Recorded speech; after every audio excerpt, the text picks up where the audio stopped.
फ़र्ज़ कीजिए हमें एक वेक्टर दिया गया है जस्ट लाइक दिस और इस वेक्टर के रेक्टेंगुलर कंपोनेंट्स फाइंड आउट करने के लिए कहा गया है। लेकिन इस वेक्टर की कोई डायमेंशन हमें नहीं दी गई।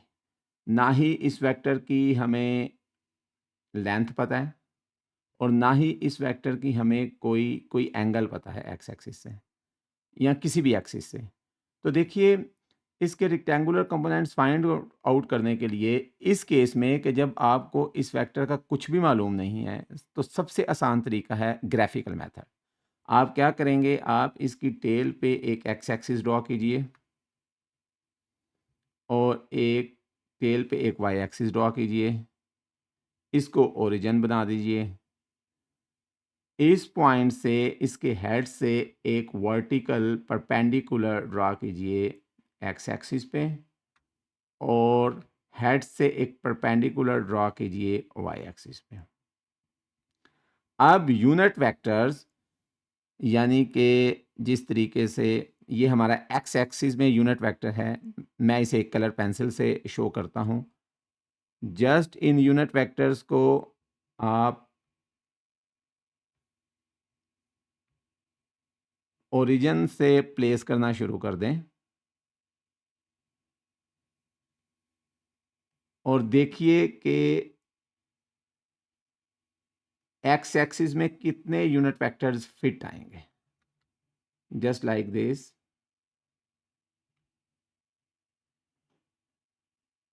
नंबर 2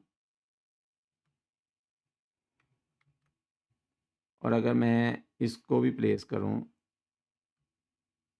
तो आप देखेंगे कि अप्रोक्सीमेटली अगर हम बात करें तो ये अप्रोक्सीमेटली आप कह सकते हैं कि 3.2 यूनिट्स इन एक्स एक्सिस और इसको हम जाहिर करते हैं आई के साथ, आई यूनिट वेक्टर के साथ। इसी तरीके से हमें अब ये देखना है कि वाई एक्सिस में ओरिजिन से ये कितने यूनिट्स मूव किया हुआ है।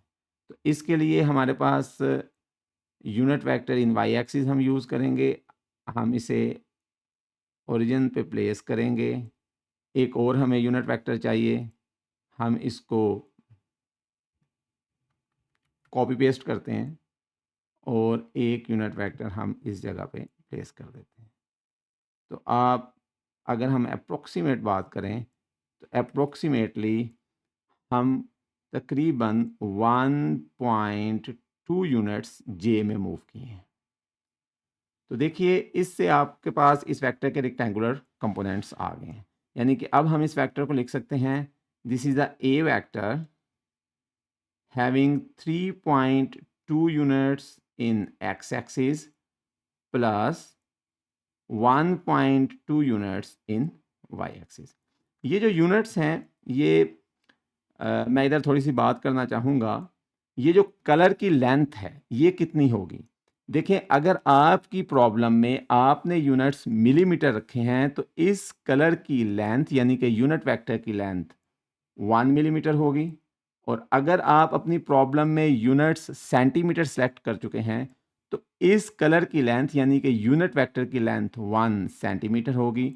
और अगर आप मीटर्स में कैलकुलेशन कर रहे हैं तो फिर आपके यूनिट वेक्टर की लेंथ 1 मीटर होगी। इसमें कोई परेशानी वाली बात नहीं है। यूनिट्स आप जो यूज़ कर रहे हैं अपनी प्रॉब्लम में वही होंगे इस यूनिट वेक्टर के, लेकिन इसकी मैग्नीट्यूड 1 होगी, इसीलिए इसको यूनिट वेक्टर कहते हैं। अच्छा, अब इसके बाद हम एक दूसरा केस लेते हैं। दूसरा केस ये है कि अब की बार आपके पास वेक्टर है, आपको एक वेक्टर दिया गया है, लेकिन अब की बार आपके पास आपको मालूम है कि ये एक्स एक्सिस और वाई एक्सिस, एक्स एक्सिस के से इस वेक्टर का एंगल कितना है ये आपके पास आपको इंफॉर्मेशन है। You have given the theta और इसके साथ साथ आपको लेंथ ऑफ द वेक्टर भी दी गई है, यानी कि length of the vector is a, वो भी आपके पास है। तो इस सूरत में आपको ज्योमेट्रिकल तरीके से या ज्योमेट्री के तरीके से मेजरमेंट करने की कोई ज़रूरत नहीं है। बल्कि आपके पास एक और टेक्निक है जिसको हम यूं कहते हैं, some people have curly brown hair through proper brushing. आप इस टेक्निक को यूज़ करके अपने एक्स और वाई कंपोनेंट्स यानी कि rectangular components of this vector find out कर सकते हैं। देखिए कैसे। मिसाल के तौर पर हम इस उसी तरीके से इसके हेड से एक परपेंडिकुलर ड्रॉ करेंगे ऑन द एक्स एक्सिस, और ये जो चीज़ है आप जानते हैं कि अगर हम परपेंडिकुलर ड्रॉ करें वाई एक्सिस पे तो ये कंपोनेंट एग्जैक्टली वाई कंपोनेंट के बराबर है, तो इसको हम ए वाई कह सकते हैं और इसको हम ए एक्स कह सकते हैं। From the origin O up to here. अब ये जो पहला फ्रेज है सम पीपल हैव, इसमें एस को अगर हम साइन थीटा से रिप्रेजेंट करें और पी को परपेंडिकुलर, तो हम कह सकते हैं परपेंडिकुलर ओवर हाइपोटेन्यूज। हमारे केस में परपेंडिकुलर ए वाई है और हाइपोटेन्यूज ए है। तो अगर हम इसको रीअरेंज करें इस इक्वेशन को, तो इसमें से हम y component easily find out कर सकते हैं a साइन थीटा। ये magnitude of the y component है। जब हम इसको इस जगह पे लिखेंगे तो इसके साथ हम एक यूनिट वेक्टर यानी कि j डायरेक्शन के लिए लगा देंगे कि इन द y एक्सिस। अब देखिए ये फिर मैं बता रहा हूँ उस सूरत में है कि जब आपको a भी गिवन है यानी कि लेंथ ऑफ द वेक्टर आपके पास है और एंगल भी गिवन है, angle from the x axis. बिल्कुल इसी तरीके से हम ये सेकंड फ्रेज को यूज करके अपना x कंपोनेंट फाइंड आउट कर सकते हैं, that is c for cos theta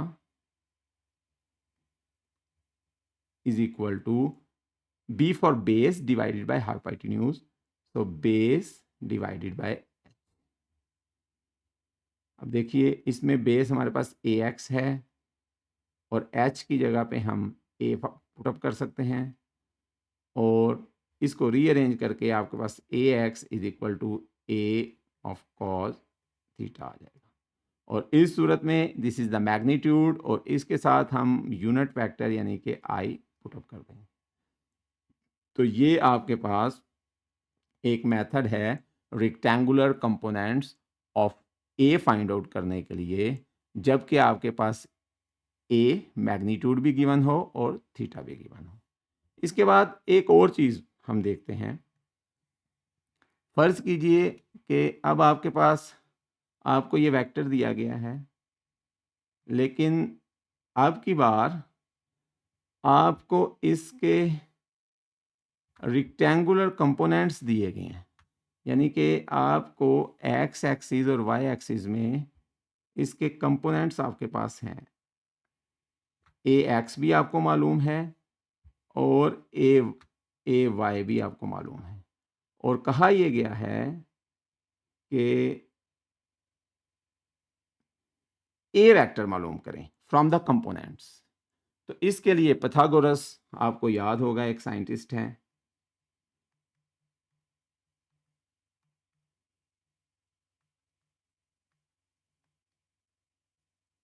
इनका दिया हुआ हम फार्मूला यूज कर सकते हैं। आपके पास क्या चीजें हैं, ए एक्स आपको दिया हुआ है और ए वाई दिया हुआ है, और कहा यह जा रहा है कि आप ए फाइंड आउट करें और इसके साथ साथ ए की डायरेक्शन यानी कि theta from the x axis भी फाइंड आउट करना है, क्योंकि आप जानते हैं कि डायरेक्शन के बगैर वेक्टर की कोई वैल्यू नहीं है। आपने इसकी मैग्नीट्यूड भी फाइंड आउट करनी है और साथ डायरेक्शन भी। तो पैथागोरस ने ये एक फार्मूला दिया है कि ए स्क्वायर, क्योंकि ये एक राइट एंगल ट्राइंगल है, इसको हम सॉल्व कर सकते हैं। A square is equal to a x square plus a y square. यहाँ से आप ए वेक्टर की मैग्नीट्यूड को निकाल सकते हैं easily, a x square plus a y square, तो ये मैग्नीट्यूड आ जाएगी। एंगल के लिए the third phrase of the same sentence, some people have curly brown hair through proper brushing, इसका ये थर्ड फ्रेज आप यूज कर सकते हैं, which is T for tan theta is equal to P for perpendicular over base, and it would be AY divided by AX. आपके पास AY भी है, AX भी है. इस फार्मूला से आप इसको रीअरेंज करें तो थीटा आप फाइंड आउट कर लेंगे tan inverse AY over AX. तो ये 3 तरीके हो गए. अब इधर मैं कुछ बात x कंपोनेंट और y कंपोनेंट के ऊपर करना चाहूँगा. तो मैं थोड़ा सा इसको इन कंपोनेंट्स को फाइंड आउट करने के बाद फर्ज कीजिए कि आपके पास ये एक वेक्टर है. इसके x और y कंपोनेंट का मतलब क्या है? उसी तरीके से आप इसकी टेल से एक x एक्सिस ड्रॉ कर दीजिए और एक y एक्सिस ड्रॉ कर दीजिए फ्रॉम द ओरिजिन, और हेड से आप एक वर्टिकल x एक्सिस पे ड्रॉ करें. दिस इज़, आपको पता है ये x कंपोनेंट है, इसको हम a से ज़ाहिर करते हैं, and this is ax and this is ay. अगर आप एरो हेड डाल दें तो ज़्यादा बेहतर है क्योंकि ये वेक्टर्स हैं. अब देखिए इस ax को, यानी कि ओरिजिन से x एक्सिस में जितना ये वेक्टर फासला तय कर रहा है, इसको हम x कंपोनेंट कहते हैं. ये आप सबको पता है. इसका एक और नाम भी हम रख सकते हैं, यानी कि हम कह सकते हैं कि ये प्रोजेक्शन ऑफ ए वेक्टर है, projection of this A vector on x axis. तो इसको हम प्रोजेक्शन भी कह सकते हैं, प्रोजेक्शन ऑन x एक्सिस. इसका हम एक और नाम भी रख सकते हैं, यानी कि हम इसको अगर इधर से देखें फ्रॉम द टॉप तो हम कह सकते हैं कि ये ए वेक्टर जो शैडो गिरा रहा है ऑन द एक्स एक्सिस, तो इसको हम शैडो भी कह सकते हैं, शैडो ऑन एक्स एक्सिस. और इसको हम एक और टर्म से भी याद कर सकते हैं, यानी कि हम यूं कह सकते हैं कि effect of A vector along the x axis. तो इसको हम यूं भी कह सकते हैं, इफेक्ट अलोंग एक्स एक्सिस. तो ये सब नाम हम इस x कंपोनेंट को दे सकते हैं. इसी तरीके से y कंपोनेंट को हम y कंपोनेंट भी कह सकते हैं. y कंपोनेंट के साथ साथ हम कह सकते हैं कि ये प्रोजेक्शन ऑफ a वेक्टर है ऑन द y एक्सिस, क्योंकि ये अगर हम इधर से हॉरिजॉन्टल ड्रॉ करें इसके टॉप से, तो आप देख सकते हैं, सॉरी, एक परपेंडिकुलर ड्रॉ करें इसके टॉप से ऑन y एक्सिस, तो ये बेसिकली ए का प्रोजेक्शन है y एक्सिस के ऊपर. तो हम इसको कह सकते हैं प्रोजेक्शन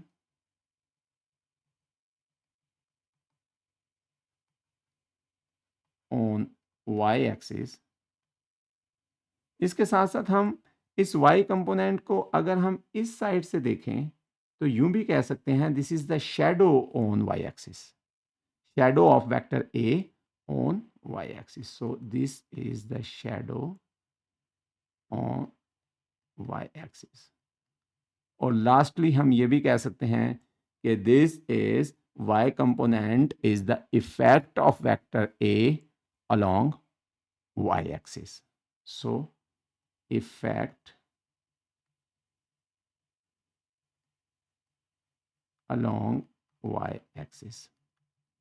Thank you.